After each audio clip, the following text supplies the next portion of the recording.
Tudo bem, Zenin? Já devidamente sabatinado. Agora, hoje, quem vai me Devidamente. sabatinar é você, Thalita.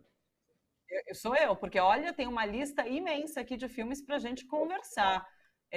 O Vamos, Zenin participou do Festival de Curitiba, o Olhar de Cinema, traz o balanço aqui para a gente. Já está em outro festival, que é o de Ouro Preto. Você está em Ouro Preto, é isso? foi Ouro Preto. Eu até tentei fazer o seguinte, fazer a transmissão voltado para a minha janela, porque eu tenho uma belíssima vista dessa cidade que é espetacular, é uma das cidades mais lindas do mundo que existe, né? Mas eu não Sim. consigo fazer isso, porque dá uma contraluz que perturba toda a transmissão. Então, eu boto a parede do quarto de hotel Ficaremos e sem a vamos. bela vista de Ouro Preto. Tudo Fica, bem, fica tudo por bem. conta da imaginação de quem nos acompanha. As belíssimas imagens ficam por conta dos trailers, porque são sempre fantásticos também. Isso. Vamos lá, vamos falar. Tem um grande vencedor, né? A competitiva brasileira, que é esse o Prêmio Olhar de melhor longa-metragem, é o principal filme, que é o Neirud, é isso? É isso mesmo, é isso mesmo. Eu não sei se eu tive ocasião de falar na semana passada, quando eu estava começando o Olhar de Cinema, que na verdade houve uma transformação que começou esse ano. Não havia uma mostra específica para o cinema brasileiro, exclusiva para o cinema brasileiro. Eles começaram isso aí este ano, então houve uma mostra exclusiva, só filmes de longa-metragem brasileiro competiam entre si, eram 6 filmes, e o que ganhou é esse filme Neirud, de uma diretora chamada Fernanda Faia, e que eu gostei muito desse filme, era o meu favorito mesmo, viu? Eu gostei da premiação, acho que o júri trabalhou muito bem no caso aí, porque é um filme muito legal, vocês prestem atenção, ele não está ainda disponível, mas ele certamente vai entrar no circuito cinematográfico, talvez mais adiante no streaming, então a gente vai ter ocasião aqui de indicar. É um filme muito legal, porque ela parte de lembra de filmagens feitas dela na infância, e ela nota que existe uma pessoa muito presente nessas filmagens que ela chamava de Tia Neirud, né? Que é esse nome que dá título ao filme. E ela vai atrás dessa pessoa, porque era uma pessoa muito singular na família dela, né? Muito respeitada, com muita influência na família, e ninguém sabia direito de onde ela tinha vindo e por que ela tinha tido essa importância toda na família. E ela vai fazer uma espécie de uma prospecção da vida da tia Neruda. Ela chega aí, já muitos anos depois, com a tia Neruda já idosa, morando na Praia Grande, ela faz uma entrevista com ela, mas essa entrevista não vai até o fim. A Neirud ela para a entrevista num determinado momento e logo em seguida ela falece. Então ela vai atrás de outras pistas. É um filme que é uma espécie de uma investigação da própria vida familiar da diretora, da Fernanda, né? E ela vai encontrar coisas assim incríveis a respeito tanto dessa personagem quanto da própria família dela. Né? Eu não vou dizer isso aí de jeito nenhum, porque é um filme que você tem. Eu sou meio contra, fazendo uma nota ao pé de página, eu sou meio contra essa história de que tudo é spoiler. Eu acho que tem certas coisas que você pode dizer perfeitamente, senão você não consegue saber nem de que o filme está tratando. Mas nesse caso específico, eu acho que realmente é um filme estruturado como se fosse uma investigação mesmo. E aí, se você adiantar, você tira o prazer do espectador. Mas é um filme muito legal e é um daqueles filmes que, através da investigação da vida familiar da diretora, vai surgir todo um retrato do país junto, né? Com os problemas do país, com as coisas boas do país, com as coisas ruins, né? Vai surgir questões como racismo, como diferenças de classe, como preconceitos, né? E isso acaba enriquecendo essa investigação. Então a gente sai desse filme com o prazer de ter seguido, primeiro, um filme muito bem feito, né? Trabalhando com elementos raros, né? Porque ela não tinha muito elemento para trabalhar, né? Segundo, é um filme feito com o coração. A gente sente assim a pessoa que está fazendo o filme está botando a vida dela nisso aí, porque ela está investigando no fundo as próprias raízes dela, né? E a descoberta dessa personagem que é absolutamente fantástica. Então, o filme tem todos esses ingredientes assim e que acabaram por sensibilizar o júri, que acertadamente, a meu ver, deu o prêmio principal para esse filme. Eu fiquei curiosíssima para saber quem é Neruda. Quero muito assistir esse filme. Você sabe de data de estreia em cinemas ou ainda não temos nada divulgado? Ainda não marcaram isso. Eu tenho a impressão, Thalita, que é daqueles filmes que vão se beneficiar muito do fato de terem recebido um prêmio principal. Talvez, se esse filme não tivesse sido premiado, ele fosse direto para um streaming, ou talvez nem isso, né? Porque é um filme pequeno. É um filme pequeno, feito com poucos recursos, né, com o coração, como eu disse, né, mas nem sempre os distribuidores, os donos de cinema, estão dispostos a arriscar num filme desse, né? Agora, o fato dele ter recebido o prêmio principal, eu acho que vai facilitar muito a carreira dele. Então, eu acredito muito que esse filme vai acabar chegando aos cinemas e, posteriormente, a algum streaming, porque eu acho que é o caminho natural desse tipo de filme, ele ser veiculado também nos streamings, né, da vida. Aguardando ansiosamente.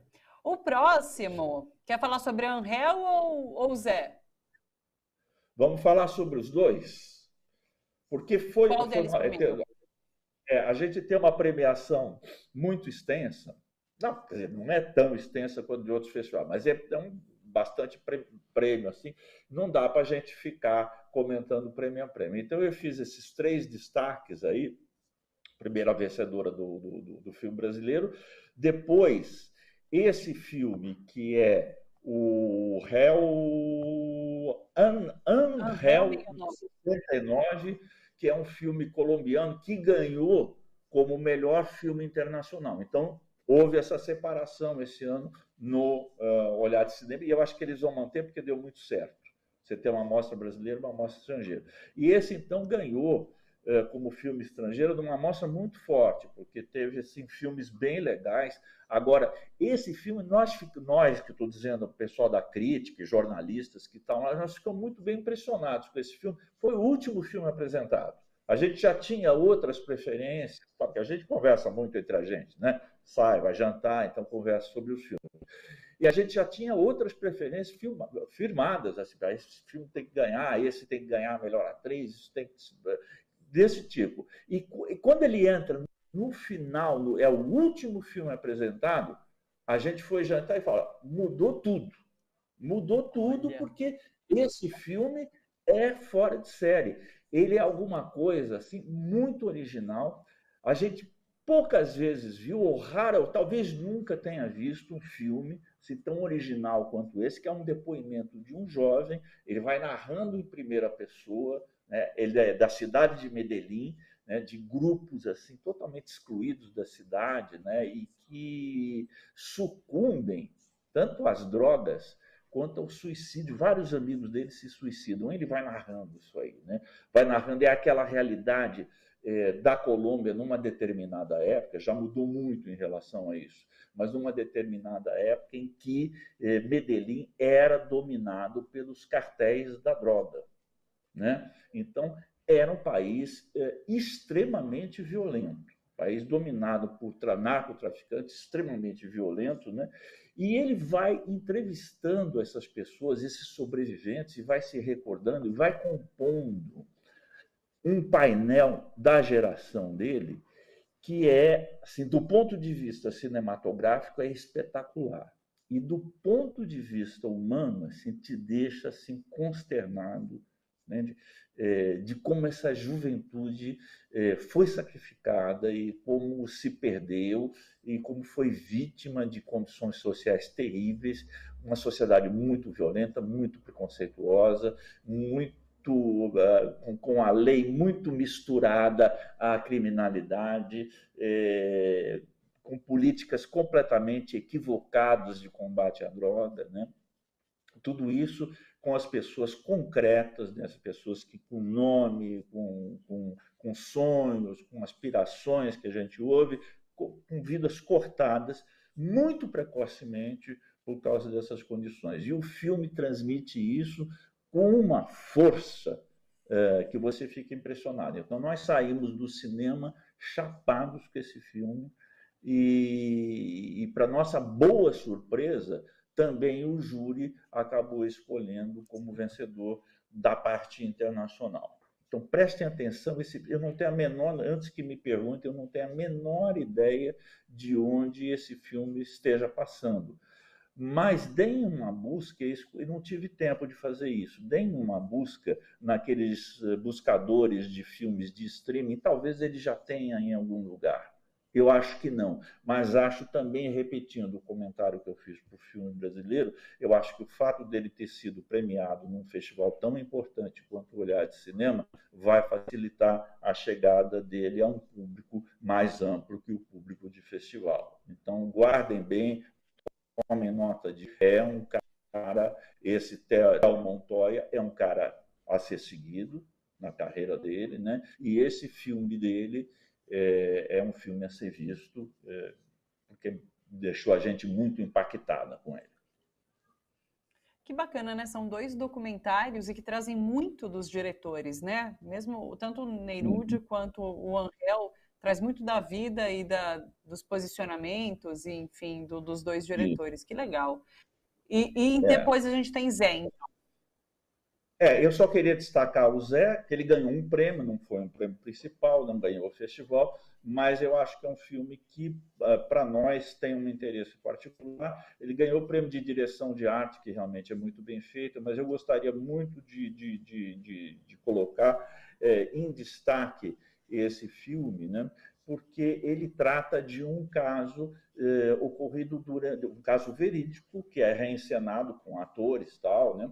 Um caso verídico acontecido na época da ditadura militar, né? É dirigido pelo Rafael Conde, que é um bom cineasta, então, e ele reproduz a trajetória desse Zé, como era conhecido, que é o José, acho que José Roberto da Mata Machado, de uma família tradicional de Minas Gerais, de Belo Horizonte. O pai era um grande jurista, tal, e ele se envolve com a luta armada, ele que da AP, da Ação Popular, que tenta contestar a ditadura militar na época mais negra da nossa história, mais assim dura do regime militar, né?